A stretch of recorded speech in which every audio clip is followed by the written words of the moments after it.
Hi, and happy Fried Chicken Day. Now, I must admit, I do eat a lot of chicken, but I can't remember the last time I had fried chicken. I'll be quite honest with you. I eat a lot of grilled chicken, I eat a lot of broiled chicken, I eat a lot of baked chicken, I eat a lot of rotisserie chicken, but I do not eat a lot of fried chicken anymore. It's not really healthy for you. Most of it is fried in flour, and I can't really eat the flour anymore.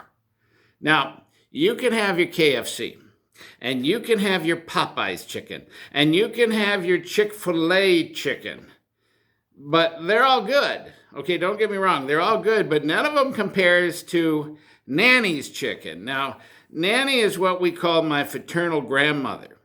Now, legend has it that her and her mother owned a restaurant in Parma, Missouri in the 1930s. And that's one of the things that she said was one of the most popular dishes on their menu was their fried chicken. Now, the Colonel can have his 11 herbs and spices, but I'll give you my grandmother's secret recipe right now. Are you ready?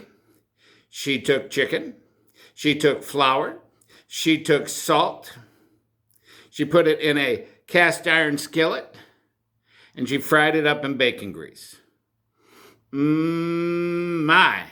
It was good. It may not have been good for you, but it sure did taste good. Now, was it really that good, or was it just my memory of the chicken? Was it just the happy times of my life when my grandmother would make chicken? It's kind of funny that our memories of the past generally are much better than the past actually was. I always take, for example, the year 1968 when I turned 11, kind of that coming of age, right?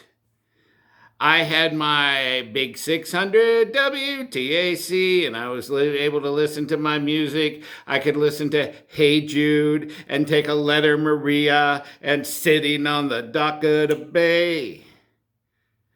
And also, you know what? In the evening, mostly in the evening, sometimes during the day, I switch it over to WJR 760 WJR to listen to the Tiger games because the Tigers were in first place in the American League the entire season. They won the pennant, and then they went on to win the World Series in 1968. That was a great year for me.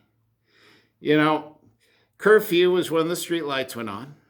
And then when I got home, all the kids in the neighborhood would kind of play hide and go seek across the street. We had kind of a boundary that we could play hide and go seek in. The home base was over at the Wynn's house that was directly across the street from us, while all of our parents sat in Ray Newstead's driveway, which was right next door, under the shade of my dad's birch tree. Man, those were good times. Now, that's what I remember about 1968. When I think of 1968, I don't think about the riots in the streets. And I don't think about the protests on the college campuses. And I don't think about the war in Vietnam. And the war was dividing our nation. And I don't think about the election in 1968, which was really even dividing our nation even more. Excuse me. I don't ever think about the assassination of Robert F. Kennedy and Martin Luther King. You know what? Ecclesiastes chapter 1, verse 9 tells us, the things that has been, it is that which shall be. And that which is done is that which shall be done. And there is no new thing under the sun. When we look at the past, we just think of the good times, which is good. But when we start thinking, it was so much better in the past, we're just one day closer to Jesus. And that's my thought for today. Have some fried chicken. God bless.